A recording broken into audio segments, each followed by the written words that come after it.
Hello' বন্ধু বান্ধৱীসকল, knowledge দি power চেনেলটোলৈ আপোনালোকক স্বাগতম জনাইছোঁ।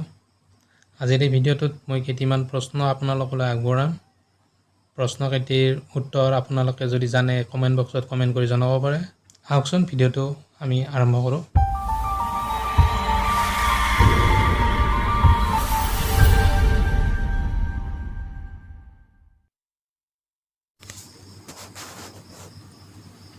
অসমৰ আটাইতকৈ ওখ মন্দিৰ কোনটো? জ্যোতিপ্ৰসাদ আগৰৱালাই লিখা প্ৰথম নাটকখনৰ নাম কি? বাংলা কথাছবি পৰিচালনা কৰা প্ৰথমজন অসমীয়া কোন?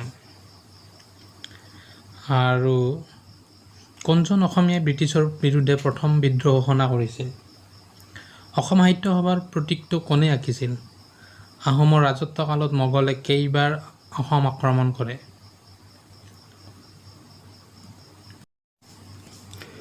মই প্ৰশ্নকেইটা আকৌ এবাৰ কৈ দিছোঁ। অসমৰ আটাইতকৈ ওখ মন্দিৰ কোনটো? জ্যোতিপ্ৰসাদ আগৰৱালাই লিখা প্ৰথম নাটকখনৰ নাম কি? বাংলা কথাছবি পৰিচালনা কৰা প্ৰথমজন অসমীয়া কোন? কোনজন অসমীয়াই ব্ৰিটিছৰ বিৰুদ্ধে প্ৰথম বিদ্ৰোহ ঘোষণা কৰিছিল? অসম সাহিত্য সভাৰ প্ৰতীকটো কোনে আঁকিছিল? আহোমৰ ৰাজত্বকালত মোগলে কেইবাৰ অসম আক্ৰমণ কৰে? আহকচোন এইবাৰ আমি প্ৰশ্নকেইটিৰ উত্তৰসমূহ কি হ'ব পাৰে চাই লওঁ। অসমৰ আটাইতকৈ ওখ মন্দিৰ হ'ল শিৱসাগৰৰ শিৱদৌল। জ্যোতিপ্ৰসাদ আগৰৱালাই লিখা প্ৰথম নাটকখনৰ নাম হ'ল শোণিতপুৰী। বাংলা কথাছবি পৰিচালনা কৰা প্ৰথমজন অসমীয়া হ'ল প্ৰমথেশ বৰুৱা।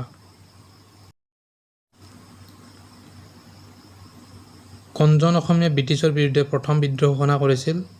গমধৰ কোঁৱৰে। অসম সাহিত্য সভাৰ প্ৰতীকটো আঁকিছিল যুগল দাসে। আহোমৰ ৰাজত্বকালত মোগলে 14 বাৰ অসম আক্ৰমণ কৰিছিল। বন্ধু বান্ধৱীসকল, প্ৰশ্নকেইটিৰ উত্তৰকেইটা জানি নিশ্চয় আপোনালোকে উপকৃত হ'ব পাৰিব। আজিৰ ভিডিঅ'টো ইয়াতে সামৰিছোঁ। পুনৰ এনেকুৱা ভিডিঅ' পাই থাকিবলৈ চেনেলটো ছাবস্ক্ৰাইব কৰিবলৈ নাপাহৰিব। ধন্যবাদ।